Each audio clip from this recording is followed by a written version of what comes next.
Hello and welcome, friends of the European spirit. Today I'd like to discuss Goethe's Faustian bargain, which is a bit different from what we usually might understand under a Faustian bargain or pact with the devil.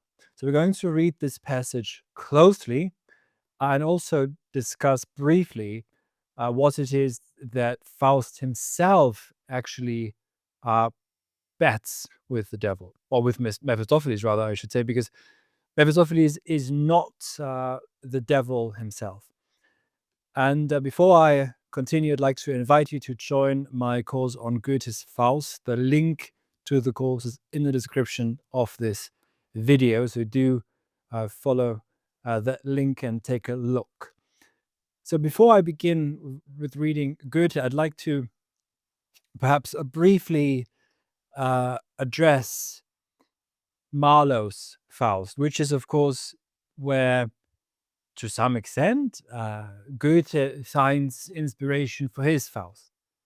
Now, Marlowe's Faust, written a few hundred years before Goethe's Faust, is where we find really the passage on what we usually understand with under the Faustian Pact. So here we have Faust being, or Dr. Faustus rather, being seduced by an evil demon who promises him wealth and fortune in life.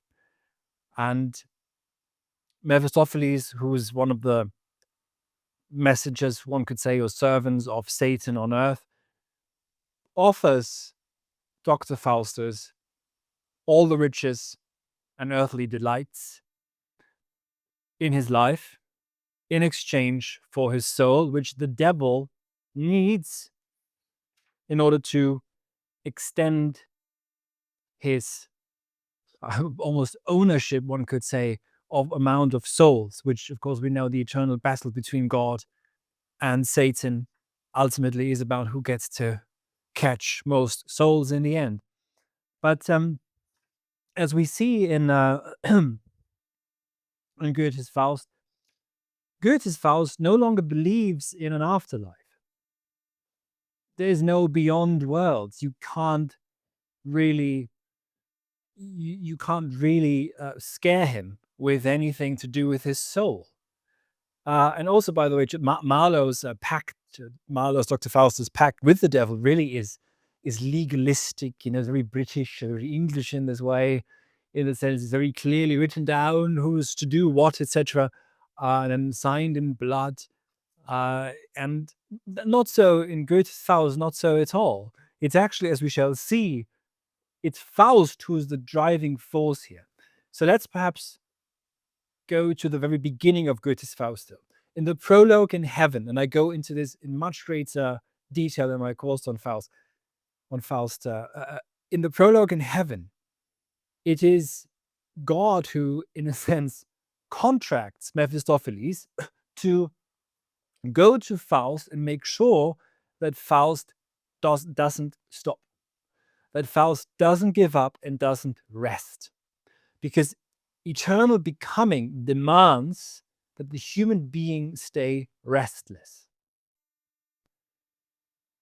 So the beginning is already very different. I think what the prologue in Heaven tells us, we should see this as an allegory, it's not a Christian allegory at all. It's actually an allegory for eternal becoming and the swaying back and forth between being and nothingness in becoming. Yeah. Goethe is a Heraclitean. He is, of course, aware of Hegel's science of logic, etc. So that is what we need to keep in mind. And just to look at this very briefly, how does Faust here begin? Remember, Faust says, I've studied now, to my regret, philosophy, law, medicine, and what is worst, theology. It's worse that he studied theology. From end to end with diligence, yet here I am, a wretched fool, and still no wiser than before. Now that is crucial. Faust is at the very beginning an old man, an old scholastic, who wants to shed his skin, and as we know, he rejuvenates with the witch's magic potion with the help of Mephisto. So there is some exchange, yes, you could say, for some earthly delights, but that's not the point so much. What it's I see this again as a metaphor for the Faustian soul shedding the skin of Christianity, the skin suit of Christianity, and coming into its own really in a post-Christian sense. Post-Christian means that the shadow of Christianity, of course, still lingers on. It's not anti-Christian or atheistic in a silly sense, but it is decidedly a post-Christian story. And as I perhaps want to point out as well, Faust himself says to Mephisto after they've made their pact, or rather their wager, it's just a bet between two gentlemen, if you like, is that what he wants is what Faust desires, is he wants to experience. Let me just read this to you. The high and the low of what it means to be human. He wants to experience the full extent of what it means to be human. You heard me say that pleasure doesn't matter. That's Faust speaking. Pleasure doesn't matter. So it's not for hedonism. It's not, I give you, the devil, my soul in exchange for hedonistic pleasures. Not the case. You heard me say that pleasure doesn't matter. Excitement, point in happiness, love, hate, quickening frustration, to these I'm consecrated. Henceforth my heart, cured of its thirst for knowledge, will welcome pain and suffering, and I'm resolved my inmost being shall share in what's the lot of all mankind, that I shall understand their heights and depths. See here?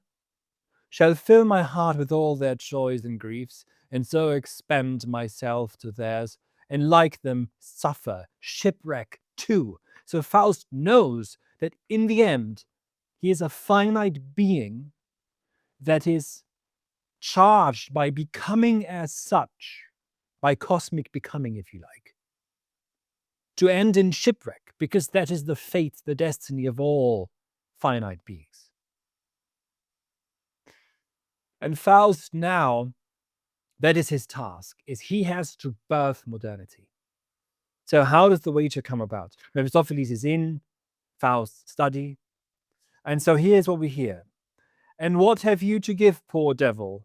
Has any human spirit and its aspiration ever been understood by such as you? Of course, you food that cannot satisfy, gold that when held will liquefy, quicksilver-like as it turns red, games at which none can ever win.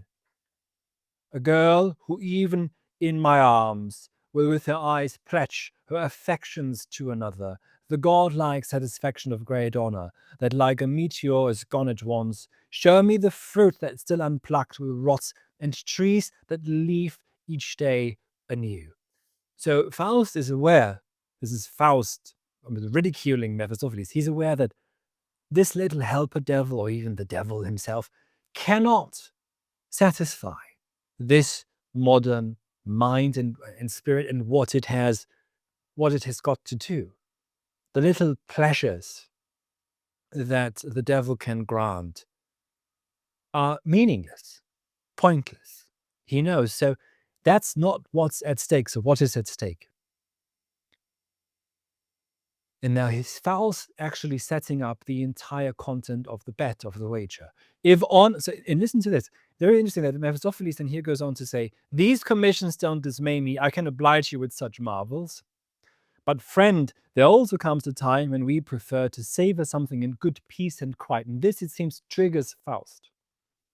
Faust then says, if on a bed of sloth I ever lie contented, may I be done for then and there, if ever you, with lies and flattery, can lull me into self-complacency, or dupe me with a life of pleasure, may that day be the last for me. This is my wager.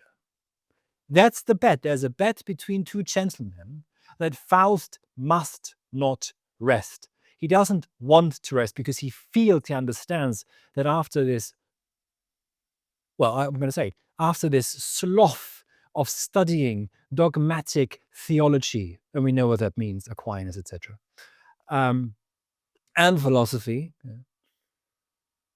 Of course, let's not forget philosophy. Sloth-like study. That is what has kept him from becoming who he has to be, which is what? The spirit that births the modern age, fully and properly. So that's the wager. Here's my hand. Here's my philosophies. And Faust says, and mine again. And he continues. So he tops what he just said. It's Faust himself again. It's not Mephistopheles. It's Faust himself again who says the following. If I should ever say to any moment, and again, Faust does not have to say this. So I should say, Carrie, remain, you are so fair. Then you may lay your fetters on me. Then I will gladly be destroyed. Then they can toll the passing bell. Your obligations then be ended. The clock may stop, its hand may fall, and time at last for me be over. I go into this in much more detail at my course on Faust, but let me just say this for here now. Usually this passage is understood as a lamentation of the restless soul, and if only we could find some peace and quiet where we can be at rest again and not just be endlessly working, etc. That's not what's at stake. Faust knows what he's got to do, which is again the cosmic task of keeping, of contributing to becoming. The petrification of metaphysics, this horror of petrified static being, that's out the window. Modernity is what, if anything, it's not just the age of quantification, etc. It might be so, but we've always dealt with quantities. I mean, do you think it didn't matter how much grain you produced every year before modernity? It did matter. I mean, monasteries, kingdoms, all of this. These were they did have to use maybe not double bookkeeping, of course, that's a modern invention, but did have good bookkeeping to be able to survive. And this is as old as civilization itself. But what is modernity then? It's not the reign of quantity, it's an intensification of quantity. Modernity is, if anything, intensification of becoming as such. No longer does this death wish of metaphysics to keep static everything hold. It no longer holds. Platon is out the window. So Faust births modernity. And the moment he says, Moment thou art so fair, tarry, linger on, etc., verweile doch, du bist so schön. That's the moment his work is done. That's the moment he now has to face shipwreck. He has to die. That's the moment. So it's not about that he can't enjoy a beautiful moment. He does with Gretchen. But that's not the point. The point is there's work to be done. There's something to be achieved for this, which is what to step out of, I think, petrification of metaphysics, the death wish of metaphysics, and see the intensity of becoming. So modernity, in a sense, is moving back through a wormhole of time into a future that is what the earliest Greeks saw, for example, Heraclitus. Ai pantarei. And the relationship between being and nothing. So, which is becoming.